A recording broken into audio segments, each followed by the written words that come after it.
Since their number again was increasing, let me introduce once again this topic. So today we talk about the MBA study program from ESB Business School. Here are our great guests. And I want to also mention about my German university, which organized this session. This is a database where you can find ESB Business School's MBA full-time study course and all the details about it. Of course, the course page as well, and there are lots of videos and testimonials and all of these details as well on the page. If you want to know more about universities, please check the university pages. They are also quite informative and interesting, and I found them really something like worth your attention and time as well. For questions about like scholarship, visa, studying, living in Germany, you can check our articles. If you want, we have quite specific, also very broad articles depending on the topic. It can be like very precise, like visa waiting time in XYZ country. So yeah, feel free to check that out if you want. And then the webinars where we try to connect you with your future program. At the same time, we have general webinars such as scholarships, again, Uni Assist, Visa, and we also have webinars in German language. And if you want to attend those, feel free to join Camila. She's doing great webinars as well. This is our team. We are based in Hamburg, Germany, and we are counseling in different languages. Okay, I use the study finder now, and if you go for the university check, you can see 49-degree programs for Reutlingen University ESB Business School, and then the breakdown, of course, to bachelor and master. And then you can also check out information about the university and business school itself. You can the recording there as well about from the webinar. But we want to always mention that it's really not important to check each program very carefully, individually, so that you really understand what's the program about, and then you are spending 2 years of your life with a program that is really worth your attention, and you want to do it, and you are passionate about it. And yeah, for MBA full-time, there are some qualification requirements that are really important to be eligible to join the study course. Of course, Emma will mention it way better than I do, but I just want to mention that if in a second, when you have the question about, I don't know, if you are eligible or not, you don't have a webinar going on, you could always check if you meet the eligibility criteria, and once you meet them, you are very welcome to apply. Therefore, let me give the mic directly to Emma, Evan, and Anne, who will talk about it much more in detail. Thank you, Nino. Welcome, everybody. Really happy that you came to attend the webinar today. I'm going to do things a little differently. I'd just like to make sure everybody is introduced before I do the presentation. So yeah, my name is Emma. I'm the program manager for the MBA full-time program at Reutlingen University. And with me today, I have ladies first, Anne, who is a current student. Maybe you can just say a few words about where you are at your stage of the program. No problem. So hello everyone, I'm Anne. I'm from Taiwan, and currently I just finished my first semester with ESB, and now we're enjoying our semester break, but then the following semester is coming up very soon. If you have any questions, just let us know, and we're happy to share our experience with you. Thank you. Great, thanks, Anne. And then Evan, who is our alum of 2 years, I believe. Maybe you can let us know just a few words about yourself and you know what's happened since you graduated. No, it's counting years, not months at this point, so it's kind of nice. But yeah, I graduated in 2024, and I was able to, actually with a lot of credit to the program, land my dream job, and I've stayed in Germany since graduation, and just actually got a new contract with the company I work at. So my background was in marketing and sales, and now I got a nice management position doing that. So.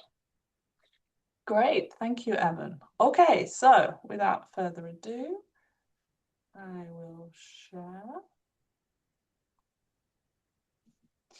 Okay, so MBA full-time in international management at ESB Business School, Reutlingen University. Okay, so a little bit about the accreditations and reputation. As you can see, it's quite self-explanatory. We are internationally accredited, AACSB accredited, as well as nationally accredited. We just recently also have been ranked top 10 universities of applied science in Germany. So that's something to be proud of. So on that, what sets our MBA apart? Probably three things: our internationality, our practical orientation, and our very strong alumni network, I would say. Maybe our student and alums might say differently, but I think this is three, USPs that we can be proud of. Yeah, so our MBA has over 40 years of experience. It's changed obviously over the years, and depending on our clients, our company needs. As I said, ranked number 2 in Germany now for universities of applied sciences, AACSB accredited. We are quite a small business school, but relatively speaking, we have quite a large alumni network with over 6,000 members. Yeah, and all of this being part of state-funded Reutlingen University. And you'll see in a moment, this is why we are able to offer relatively affordable tuition fees. Yeah, so what does this mean? A practical approach in all of our programs, not just our MBA. Project work, thesis, research in collaboration with companies. Study abroad is possible in our MBA program. In other programs, it's in fact mandatory. We have experienced professors and industry experts who come and join us in teaching. And they come from leadership and international roles from various companies, usually international companies. And I suppose the highlight is our 2 recruitment fairs that take place a year. This is where we invite our corporate partners to come and really, get to meet our students, future graduates, for internship positions, for graduate positions. It's basically, where everyone can get a good feel for the potential that we have here in our students at ESB Business School. And just so you know, you can see these are our current corporate partners. So you can see the big names there. I think it speaks for itself: KPMG, Deutsche Bahn, PwC, Coca-Cola. And a lot of our MBA students are currently in quite a few of these companies doing their internships. Okay, so our location, you probably haven't heard of Reutlingen, or in fact don't know where Reutlingen might be in Germany. So here we are, we have an arrow pointing to roughly where it's located. So south of Stuttgart, you might have heard of Stuttgart. Stuttgart is known as the industry powerhouse of Baden-Württemberg. A very, a good business location for us being in Reutlingen, really close by. You can also see, aside from that we're right at the bottom of Germany, so very close to neighboring European countries that you can be in France, Switzerland, Austria within a couple of hours at most.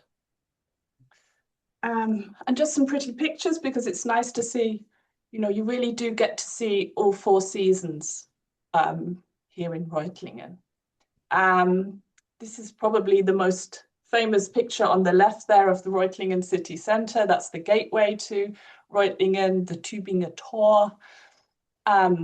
If you're interested in cars, there's plenty of automotive museums You can go and visit in Stuttgart, including Mercedes-Benz. This is the main street in Reutlingen, in spring, the pretty hanging baskets. And most of our MBA students are probably that little bit older.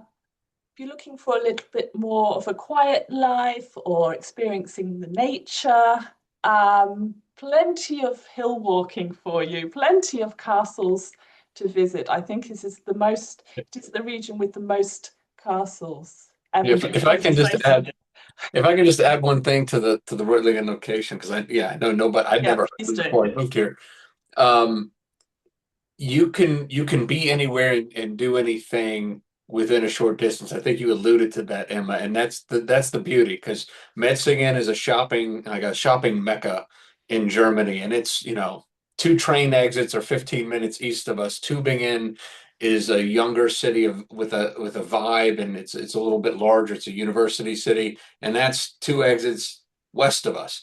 And then Stuttgart's 30 minutes north of us. You can be in France, just going west a couple of hours. You can be in Austria. I like to go to Austria. I do paragliding as a hobby now, and that's just a few hours east of us. So between 15 minutes and 2 hours, you can be in multiple countries, multiple cities. If you like hiking, there's a great, Battle Rock is a nice little town nearby as well. And they have you can go up and hike to a beautiful waterfall.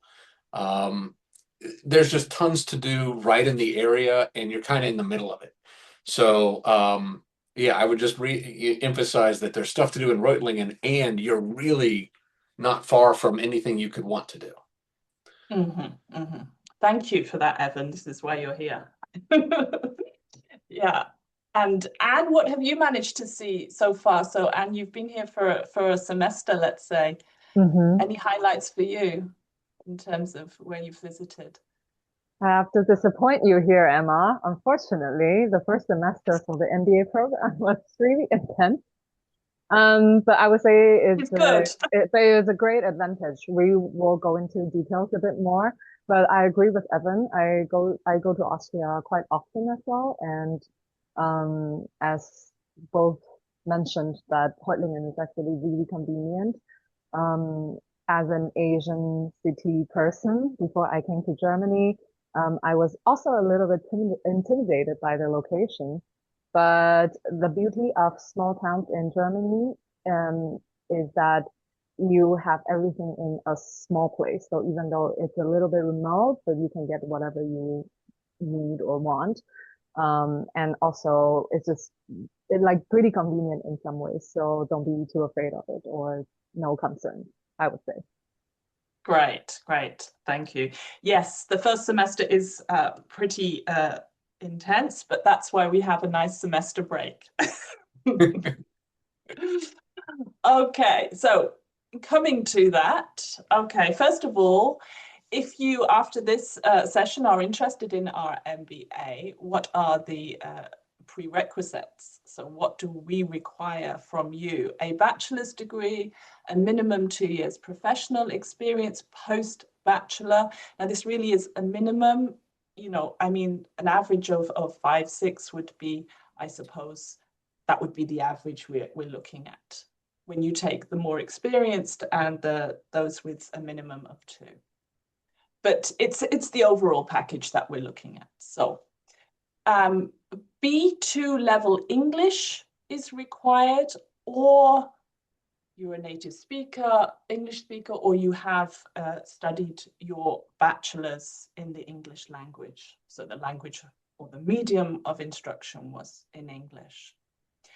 And if your bachelor's was of a non-business nature, commerce, economics, etc., we will require a GMAT or equivalent score. And there are plenty of equivalents, and probably the best one for you to do is our ESB BAT. I think, Anne, did you take the BAT? No, I didn't. I took GMAT, but Excel did, yeah. So. Okay. So you'll need, quite a good score on that as well. And then you will obviously need to pass the selection interview. I say pass, that you really show us your motivation and your thirst for coming to study an MBA in Germany with us. The application deadline, I assume most of you here today do not have a German bachelor's degree, then the deadline will be the 15th of June. And even this deadline is cutting it a little bit fine because there's lots to get done in terms of admin. So yeah, I mean, if you are interested, really now is about a good time to start applying.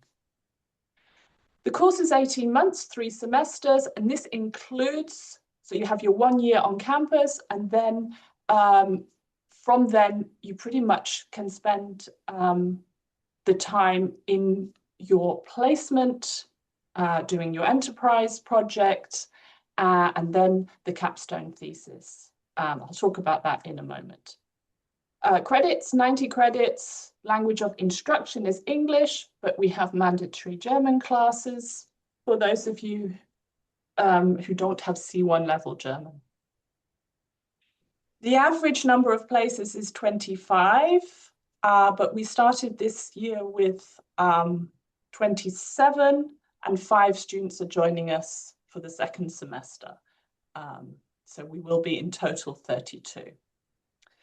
The cost is 3,500 plus the semester contribution, and that's what the 199 euros and 30 cents is. Let's round that up to 3,700. You pay that 3 times before each of your semesters, and that's it. Okay, so the breakdown of the program, you start off with your core business modules. You're all coming from different professional and cultural backgrounds, so it's bringing everyone on, up to the same standard, to the same page, and so then you have quite an intensive first semester, as Anne said. You've got accounting and finance, strategy, law. You've got your German language classes on a Monday and Friday afternoon for 10 weeks of the 15-week semester. Yeah, and that's the first semester, which takes you from the end of September up until beginning of February.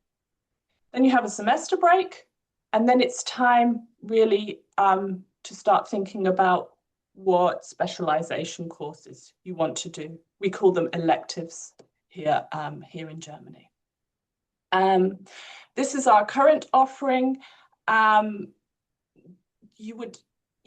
We tried to include, our companies have said these are the skills we're looking for in our students, so we've really tried to include these offerings that companies are looking for in students. As you can see, we've got strategy in there, it's a popular choice, data-driven marketing, venture capital financing, AI, social entrepreneurship, sustainable finances is a popular choice, etc.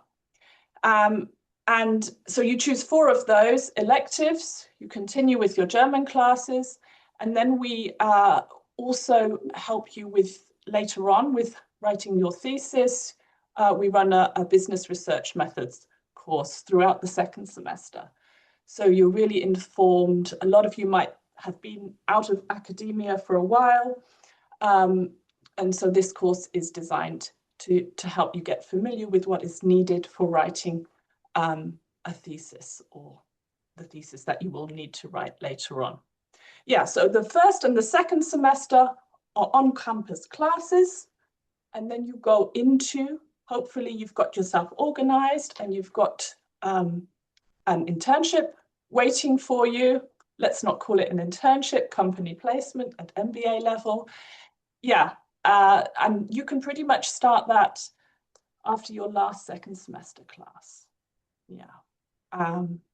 Okay, yeah, so then you can do your placement. We require 3 months, but this is completely flexible on what you arrange with the company. Some are doing 6-month placements, some have finished their placement and then are continuing with the company as a working student and writing their thesis then with the company. you can switch it around. There are definitely some pro tips along those lines. There's definitely some pro tips on that, on the order and what your strategy is. If you want to get a job permanently with the company you're doing your corporate placement with, you might want to arrange your thesis before you do that so you can roll that into a job. There's stuff like that. So if anybody, for those joining us, if you end up coming and getting accepted into the program, we'll help you. Those of us that have been through this will help you kind of manage that, because there's different strategies for what you want to do and how you stage the thesis, company placement, and so on. Yeah, that absolutely.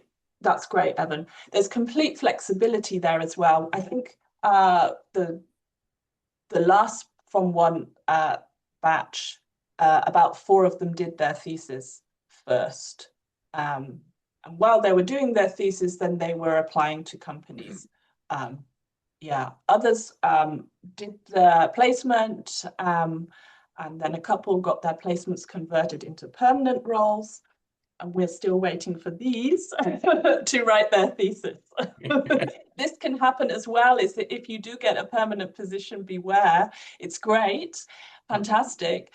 But what can happen is that 3-4 semesters down the line, because you are able to extend, you're never finding the time to write this thesis. And it's a lot, when you're in a new job and you want to impress, you've got to really dedicate your evenings and your weekends then to writing thesis. But to the program's credit, in my class, every single student, every single graduate that wanted a job had a job offer before the graduation. So that's a good problem to have. So yeah, exactly. Okay, so I've said this just to highlight again. What does the successful applicant look like and who should apply? University graduate with a bachelor's degree, at least 2 years professional experience. The range is 2 to 15 years.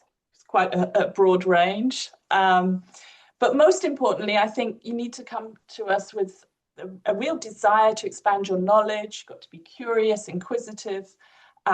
You've got to really have a good head on your shoulders, and you've got to be resilient. You're coming to a new style of learning, style of teaching. You're coming to a new, cultural environment. Yeah, you've got to have that resilience, I feel. Some of you may be coming to do a career pivot, move into a different area. Some of you may be coming to move higher up into management, position in the area that you're currently working in. And actually, Em, if I can just add a couple things, because there are actually a couple questions right along those lines. Oh, okay. You do not have to have statistical or finance or quantitative background. That you don't have to have a business background. In fact, a lot of our people are doing career switches through the MBA program, and I would say the majority of my class did. So don't stress out in terms of thinking you have to have some background in or some background knowledge from a business standpoint, particularly around finance and statistics. And I think somebody else also about, can you qualify with a background in linguistics or something? It's a very diverse program in my experience. And so it doesn't really matter what your background is. It's really about the total fit, and what Emma and her team do is they try to put together a cohort that's going to thrive well together in the system, in the ecosystems. Just weaving in a couple of the questions along with what you were just saying. Emma. Right. Yeah, exactly. You really are starting off. I don't want to say foundation level, but the accounting and finance, maybe Anne can talk about this because she's fresh out of a semester and hasn't got any results back yet, I don't believe. I fall completely under what Evan just described. So my background is English literature, and I have around about 6 years of working experience in media and communication. Therefore, I have zero background of accounting and finance, but I passed. You have your results. Yeah, I did already.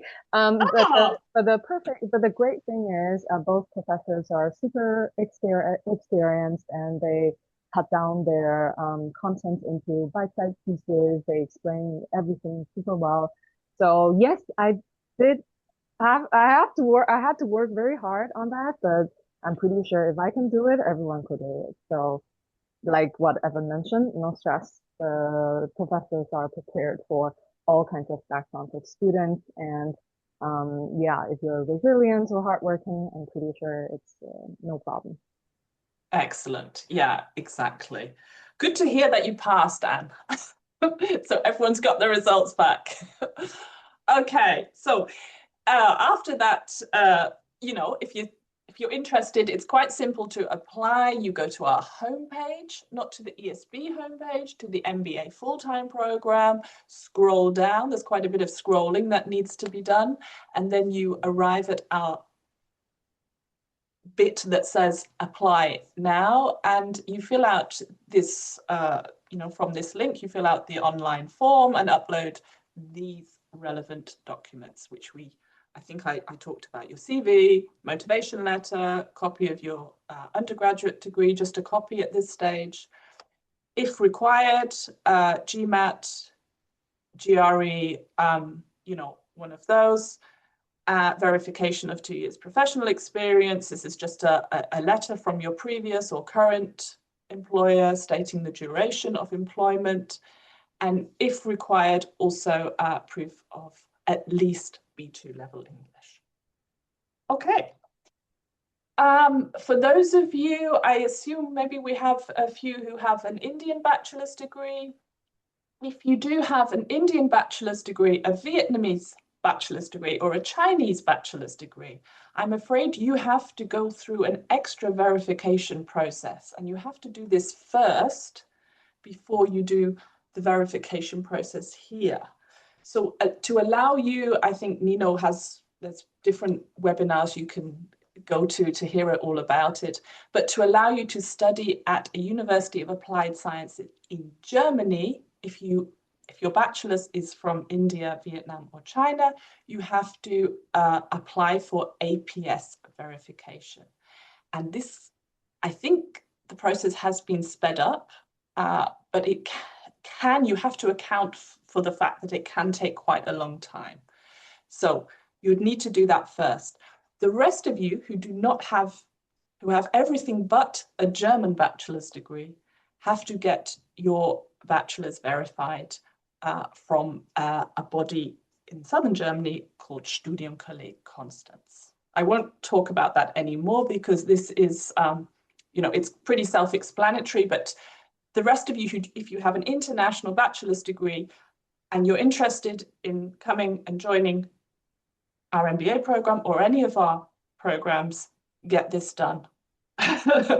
Start it straight away. Start now. Okay. All right. So what does life look like after the MBA? Just to highlight a few of our alumni, an international bunch, some of the companies that they maybe did their placement in or and continued to work at. We have Audi, Bosch. Bosch is obviously, we have Bosch in Reutlingen as well, and we have quite a few alumni there. But just to this slide, I would like to say that we have over 90% of our graduates in full-time positions in Germany, not necessarily in our region, but in Germany. And I think this is quite an impressive number. And I want to add one thing to that slide, Emma, real quick, because I know, and there's at least one startup in there, but I want to emphasize the fact that a lot of people do want to go to the big firms, either the consulting firms or be in-house at a larger, well-known brand. But there's a really great startup culture in the area. So for those that might be interested in starting a company or being in a young company, going that route, between Stuttgart and Reutlingen, you can do that. In fact, tomorrow I'm meeting with a team that's led by another alumni from a different class of MBA graduates, that's doing an AI-based startup, and they've been working on it for a while, and they're winning awards, and they're out there winning awards, getting noticed for their work. and they have a very exciting future. And just to throw out there, you can go with these big brands, and this degree will open those doors, and it'll give you the skill set you need to start something on your own or join a team that's starting something as well. Yeah, absolutely. I should have mentioned that back in the previous slide. It's not only, the strong automotive presence, but startup is really, or at least trying to get big. And one of our, shiners is Zoe. They have recently just transformed 𝘗𝘢𝘪𝘥. All of their processes are now AI based, which is quite a feat for quite a traditional German company to get this off the ground. So yeah, and we've got, I think we've got 2 alumni with Zoe, and 1 current student, the student I mentioned who still needs to write his thesis. He took up a permanent position there at Zoe, so a tech consultancy startup. I think 8 years in. So just from just taking a selection, so from 156, this probably could be updated now, but you can see what kind of functions our alumni went into. Of course, this does depend on whether they are career pivoters or they wanted to continue on their career path. But nevertheless, a lot did go in. It's probably not in the right order there, as you can see. Marketing and sales, quite a lot went into marketing and sales. And I think we have 2 with us today. And this, but from this number, quite a few of our students were from engineering and IT backgrounds. So that is very interesting, the trend. Yeah, and I knew somebody asked a question about coming from an education system where exams were memorization based, and I think that's probably similar for people coming from, engineering backgrounds or backgrounds that are yes, no, similar, that could be right, wrong answers or things. There could be some adjustment in terms of if you're pivoting into a field that has more analysis or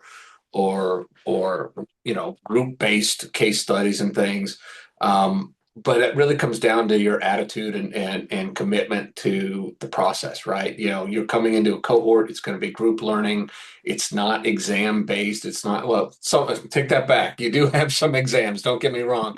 But in many of your classes, and your grades are going to be determined by how well you work with others and how you come up with solutions to cases and things of that nature. There's a lot of project work, because in business life, you don't succeed by going into a room and taking a test. You succeed by, working as part of a team to lead towards solutions. And so the program actually gives you that practice and experience. And if you go into it open-minded, my experience is people with very diverse backgrounds in both education systems and practice are able to succeed. And I'd be interested in your thoughts on that. I would totally agree with what you said. A lot of projects are group-based, and MBA provides you such an intense experience of working with people who you wouldn't normally get in touch with. So at least for me, I have to practice speaking some engineering language, not like super technical, but I need to understand how they think. So then we can learn and finish the assignment together. Some people are looser from certain cultures. So I think it's very interesting for sure. Yeah. And what I can tell you, Anne, is your written exam, there's no more written exams. I'm so glad about it. My God. There's no written exams in the second semester. Last thing, this is also very applicable into international working environments from my experience as well. I just recently had an interview with an Austrian company, and the HR and the senior manager I talked to were from completely different countries. So I believe the training in ESB will help you a lot to pivot yourself into the working environment here in Europe. Yeah, and congratulations on that as well. And you've got your placement set up for August, your 6-month placement in Austria. So yay, brilliant. You can you can relax going into the second semester. Okay.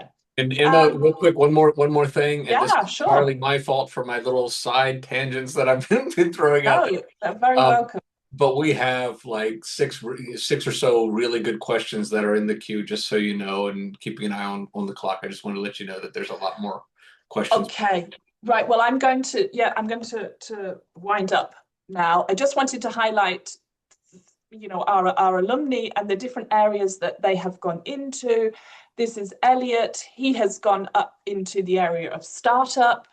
You know, we have a Center for Entrepreneurship here on campus, and our MBA students invariably take, you know, advantage of this, the pitch nights. You know, if you have a startup idea, you can go and test it out, get some really good feedback. You can take part in their courses, social entrepreneurship that are offered.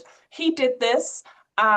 And what came out of it was he set up his own company. It's a recycling company where plastic bottles, you know, there's a system in Germany where plastic bottles are actually returned, and then you receive what's called Pfand. You receive an amount of money back from the original amount that you paid. So it's encouraging people to return their plastic bottles. He thought this was great. We've got so much plastic waste in Nigeria. This is something I can really take and apply. And he's working out of Berlin now. And I think he has plus 500, you know, employees. So this was a real success out of his MBA program. And this is Joseph. He went off to join at the time, relatively new startup. It was only 2 years in. This is Zoe I was talking about before, the IT, the tech consultancy firm. And he pretty much, you know, or very quickly made his way to head of partnerships at that company. He's originally from Canada as well, and he did not have a business degree. So, you know, you can see what's possible. And Rania loves Reutlingen so much. I think in one of the last webinars, she said she's not moving from Reutlingen. She's been there for 8 years, and she, you know, she's even working in Bosch e-bikes in Reutlingen, or very close to Reutlingen. Yeah, and she came with you know, a technical background, did her MBA, and then moved over into the area of e-bikes at Bosch. Okay. And I just want to round up, you know, if you have your phone handy, this is the QR code for our homepage where you can find out more information, you can apply. You can also come and join our next info session, which is on the 5th of March. Our program director will be holding that info session. Otherwise, please reach out to me on LinkedIn or via email, or you can reach out to Evan. I'm sure he doesn't mind me. A lot of people have seen this. So yeah, you can reach out to Evan via email or LinkedIn. And if you think it's okay for people to contact you, you can write your contact details in the chat. I didn't want to presume, but Evan's okay. All right, okay, so I'll close there and open for questions. There's a good number of them now. We have no shortage of them. First of all, thank you so much to all of you for this great webinar. And also, Evan, thank you for already answering 3 questions. At least I checked the ones that you answered live. So yeah, just follow the list. Is it EU market oriented or more global program? Let's end it like this.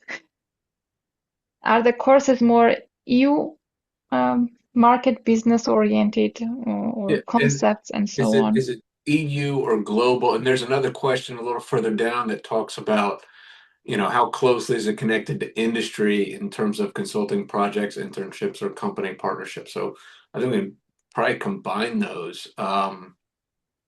Yes, I agree And out as well. After my previous studies, I would like to pursue an MBA to gain practical knowledge that will help me build my career.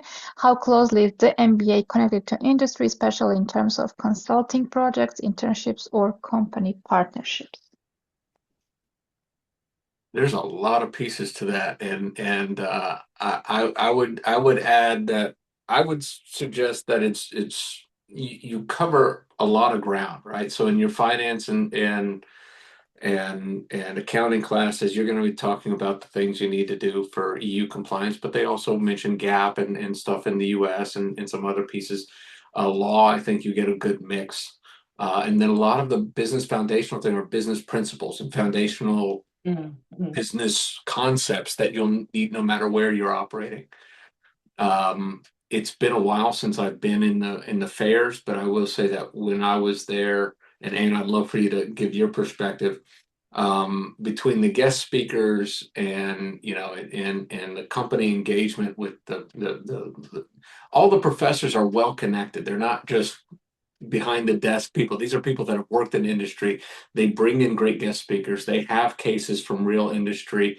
And on top of the stuff in the courses, you're able to engage with, or we were able to engage with guest speakers that are part of the larger Reutlingen University, the undergraduate programs, as well as the part-time MBA program, which also has connections.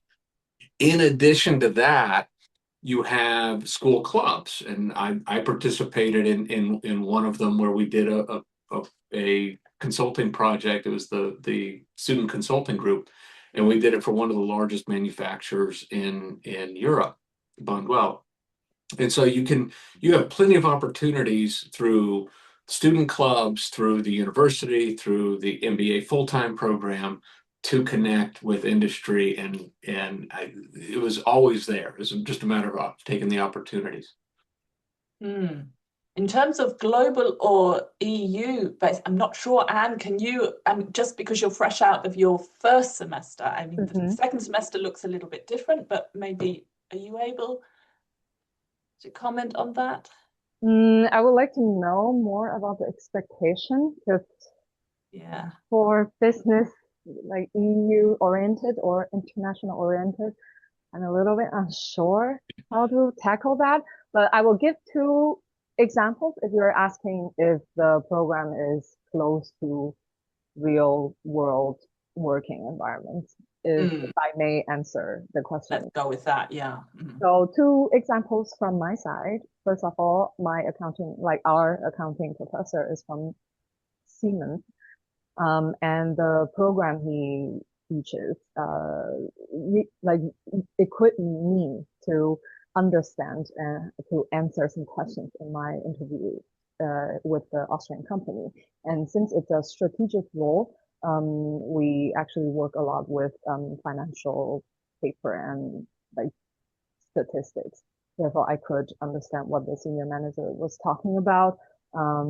At least that is very helpful for me. So that is an example of getting close to the reality.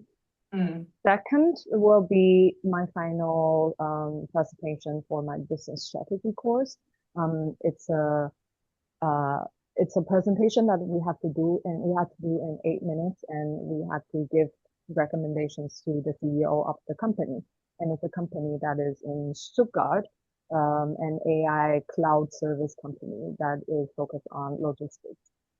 Therefore, it was really close to what the industry is doing. And our professor was from Mercedes-Benz, and she has tons of knowledge of strategy consultancy. So if you are looking for down-to-earth, close to the market program, I'm pretty confident that ESB has what you are looking for. If you are looking for a future job in EU, I'm also very confident that you'll have what you need. Let's put it this way.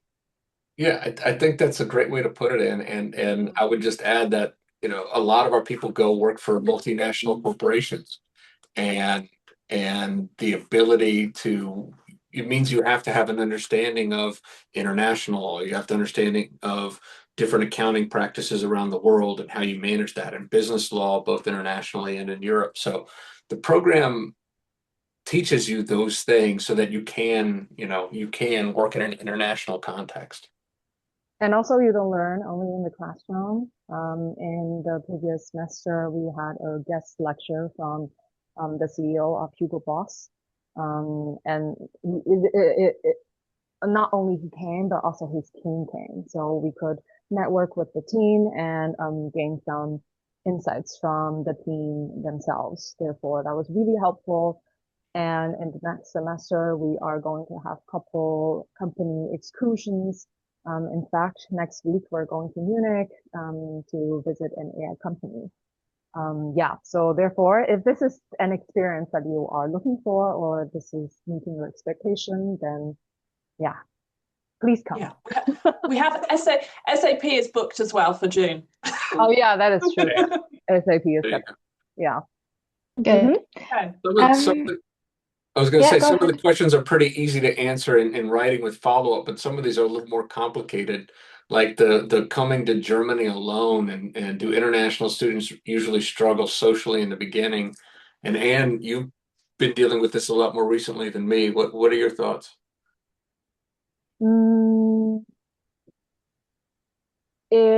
I would say for our cohort, we help each other a lot. Therefore, you're working to a common challenge together. Therefore, for the first semester, it was really smooth. Everyone was really helpful. You do need to make some effort to know local students, or let's say in a general term, making friends. But you have to do that everywhere. So it's not just here in Germany. It is a preparation that you have to keep in mind, that living in abroad is quite of a challenge, and that will be a challenge. So I'm not going to sugarcoat anything, but I would say if you make an effort, there will be some people that you can connect with. Yeah, and that brings it back to, a character. I mean, it's you can't really put it into one group, all international students, so everyone's different, right? So, but this is what I mean with, come with resilience and, and the motivation. It really is the backbone to how you'll make it. Yeah, and help each other, in the cohort, lean on each other, and this is what we try and create when we choose our candidates for the MBA program. And hope that it works. Both in terms of the interview process and when you get here, best piece of advice I heard is don't try to know everything. And that's not just with the academics, that's with the culture piece. If you think you're right and you show up in another country thinking that your culture, your approach is the best, it's going to hurt a little bit. So get used to things being closed on Sundays. Get used to not everybody speaking English around you, but your cohort will, and you will in your program, but things are a little different. And being able to adjust to that and respect that as a different culture that you're in, it can be a great learning and growing experience if you let it be. Yeah, this is also my experience as an international. You need to adjust to multiple things. It's also how you study, how you prepare for classes, and all of the different things. This works differently just because of the different country, which is also nice to learn and also experience your team members, how they do it and how they tackle it and so on. As I see, the alumni network is so strong with ESB Business, or actually MBA program, so that you will not feel alone, I'm almost sure. And you can even get to know people before coming.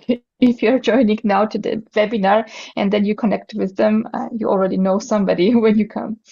Good. I want to ask you the technical questions, which are probably an easy answer. First is, Emma, you mentioned work experience and then GMAT, GRE. So the question is, do you accept GMAT waivers based on work experience or other qualifications? No, we only accept GMAT or equivalent waivers based on academic degree. So it's nothing, yeah, because in fact, you know, the more experience you have, the more necessary it is to have a GMAT in our minds. Okay. So yeah, again, you only receive a GMAT or equivalent waiver if you have a business related bachelor or master's degree. Yeah. Mm-hmm. Yeah, business or finance. Mm-hmm. The second thing I wanted to ask is about the specialization or electives that you mentioned. Is specialization written in final certificate? Oh, what's written on the transcript, Anne? I think the name of the subject. I'm not sure what is written on, whether specialization subject or elective is written on the transcript. In fact, Evan, can you remember? On the transcript, yes. On the main piece of paper, it just says the, you know, MBA degree, you know, international management. But on the transcript, it has all your courses and your grades and all that stuff. But the question was about whether the word elective is written. I Right? think no, I think if there's any kind of specialization, but I don't think there is. So it's your course is just the subject of your course is listed. yeah. Mm-hmm. Then I see, Evan, you want to answer two Yeah. questions live There's- about housing? Yeah. And there's so many good questions, and we don't have enough time to answer them all live, but some of these seem like we can just do a quick email follow-up. But some of these, like, hey, accommodation, pricing, availability, housing, and what were your experience in terms of finding a place to stay and the cost of that? I'm very lucky in that way. I do have a contact here in 𝘱𝘓, so I didn't have to go through the whole process. Oh, that's right. Yeah. Yeah, but when I was in Köln, I lived in Köln for almost a year, and it was pretty challenging. So it's better to know someone, for example, like Evan, if they have reliable sources that you can apply. Typically, my sites are that your low end closet and a wall size student housing is somewhere in the 300 to 400 a month range. You can hear the other person walking across walking across their floor next to you. You know, it's paper thin walls. And then if you go out into the private sector, you can be somewhere, you know, around 600 a month. I have some places that I work with that have rooms between 490 and 680 a month, comfortable. So in fact, that it's been less of an issue in the last couple of years because the students have been on it.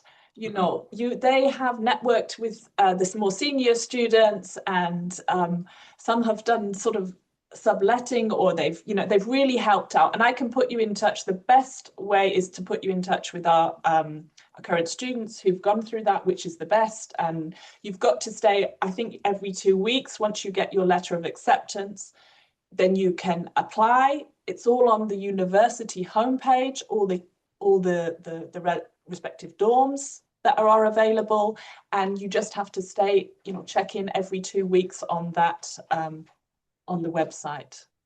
Yeah, and they've not really had a problem. Most have found student accommodation. And there's one other question in there that's going to be really hard to do an email follow-up, and that is, what does a typical week look like in a full-time MBA? And this is all you. Oh, yes. Depends on which month that we're talking about. Yeah. So in the beginning, it was pretty loose, I would say. The program prepare you to ease into the courses that you have, but when the semester became very intense, then you just this is going to sound a little bit bad, but you just wake up, open your eyes and start working. Either you discuss your project with your classmates, or you think about what you want to do for your internship, or you try to figure out the difficult finance problem that you don't know how to solve, and try to talk to your classmates. There will be a lot of studying, talking, discussing, thinking, and questioning yourself while you're here. Round about mid-November or earlier? After mid-November, and then everything starts to, yeah. But it's really fun. I'll have to say, for example, for the final presentation of for our final project for business strategy, it really like put you on the map of understanding AI and think about what you want to tell a CEO as a future manager. Yeah, so I'm a bit unsure how to answer the typical week, but I would just say there will be a lot of groundwork. Yeah, and timetabling is always a difficult thing, we know, and how the timetable, but let's just say 9 to 5, right, is what we try, 9 to 5 in a week. We try to avoid weekend classes. You'll have some classes that will have to, because of availability, that will have to run probably later in the evening. You might, some professors prefer an early start, 8 o'clock, but every semester is different, but typically it's a full-time program, right? So, and it's an MBA program. It's not an in the undergrad. name. You're not getting lectured and memorizing stuff. You're working in groups to do group presentations. You're meeting outside of class to do, you know, to learn more in depth about a topic. Like there's a lot of work, not just personally, but in groups outside of the classroom, which is why it's so intense. Yes. I do have a couple of, this is also a side note. I do have a couple of classmates who managed to have a working student job. So if you're still considering, it's possible, but not recommended, I would say. Maybe for the second semester, it's usually a bit more relaxed. Yes, exactly. That's when it's more, you know, more likely. You can also take extra German classes in the second semester, you know, from the international office. But I do have a couple of students who've said, oh, I miss it. I miss the intensity. You know, when they've gone off into their placements, they're like, oh. So, yeah. But yeah, and then the other things you can get involved with, you know, second semester is easier. You know, you do have those student club opportunities, which will expand your network both with other students, but also with companies. If you join like the student consulting group or things of that nature, you can also expand. But yeah, the first semesters you're in the deep end. It's intense and it's fast and it's all day with the classes, and then after dark and I remember there were days like I got to school before the sun came up, and then I left after the sun went down, and it's just like, wow, this is pretty intense. So it's good memories now, but it was very intense at the time. Second semester is a little more relaxed and fun, at least in my experience and whatnot. But yeah. But you did it. You made it. Yeah, there is no typical week though. At least there's no, the first semester is so different from the second semester. Is going to be so different from your thesis and work placement. There's not going to be a typical week, which kind of keeps you on your toes a little bit. Mm-hmm. That's a good one. Good. We have 2 more questions. One is quick answer is, do you accept medium of instruction instead of IELTS TOEFL? Yes. Okay. And the last one is about the AI. What's the role of AI in the curriculum? We try to, I mean, as everybody else is doing, as companies are doing, moving with AI, we're trying to bring in, you know, and our professors are trying to bring in the relevance of AI. And so, you know, it's kind of a work in progress. But in terms of the first semester, as Anne mentioned, you know, in different classes, the topic is brought in, and also we have a specialization subject, so an elective which is based around that, on how, you know, how to bring in AI in sales and marketing. So, you know, really an on-hands approach to how can we use AI. I'm hoping for the course in the second semester. Yeah. And did you have anything to add to that? I would say if I put the AI role into a practical execution in my life, I would say since AI is a super powerful tool and everyone is using it basically, the professor actually expects you to gather and digest information a bit faster since they are also using it. So I think it's an interesting experience to learn from each other, like how we use AI. And yeah, basically now students are equipped You just have to know how to use the tool and be faster and keep up with the pace that the professor assigned to you. And I think one of the ways I had two students who have just finished their placements and then have gone on to be working students. They said,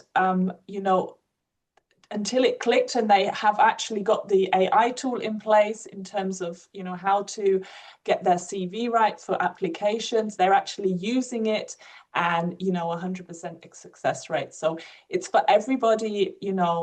We've got to really try and get the advantage or get the best out of the AI tools. And this is just an example of how students can do this. And if companies are using it for their selection process, then our students need to be using it for the application process. One of the things I really appreciated about the program, and frankly, the professors in the program, was even a few years ago when it was still on the kind of bleeding edge and people were just learning what these tools were in terms of generative AI. I mean, it feels weird now that we're talking about agentic AI and all these other things, but even a few years ago, we had professors who, in our program, who were head of like AI and futures for, Mercedes and things like. So we had people that were experienced and knowledgeable about it, teaching us how that's being used in boardrooms and C-suites, and that was really neat to have. And having that insight into how large companies were deploying AI before mainstream, people knew what it was. And then the same professor taught futures thinking, and then looking at futures thinking as a skill set to be deployed and how AI influences some of that. So it's not necessarily, a standalone, let's talk about AI over here in this special thing, although there's certainly specialization. But it's really cool to see how this program, the MBA Full-Time program, has integrated it into practical and meaningful aspects of a business management program. So I found that really neat. Mm-hmm. Thank you. I want to answer the one last question is, I'm just sharing a link. Somebody said that university is quite new. I just want to mention that Reutlingen University was established in 1855, so it's quite a known and reputable university. Yeah. It's been around for quite some time, and it continually wins awards. 𝘱𝘢𝘳𝘵𝘯𝘪𝘯𝘨 has ranked it very highly. The survey of, human resources ranks it highly, and it's AACSB accredited. So yeah, I think the reputation is pretty solid. Yes, and also the ESB Business School, even if it's a bit younger, from 1971, it's still quite well known and reputable. Yeah. And also there was like a comment about the pricing.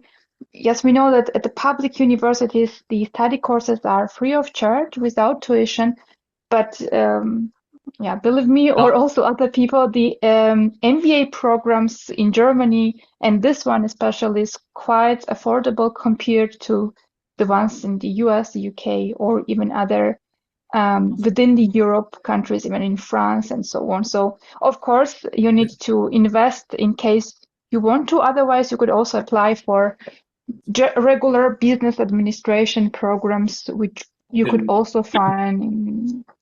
And there's some clarification. I think some people are confused about consecutive master's program and non-consecutive programs. If you have a program that goes straight from a bachelor's into a master's, sometimes those programs have lower or no cost. But when you get to a non-consecutive program that builds in work experience, there's generally some costs. And if you want to find a good program that has very low costs, then a public institution like ESB gives that real good value. And knowing that you're going to be in a cohort with people that have real world life experience and so on. So that's really where it comes from. And invariably taught in German. So you're going to, for those programs with no or low tuition fees. We're not there yet that universities are able to provide those programs taught in English. So you will, if you've got strong German skills, then yeah, I would advise looking at those kind of programs. Mm-hmm. Yeah, it's But also yeah, just the possible to MBA. always check in advance if you want to do a consecutive program. You can also use a study finder for that.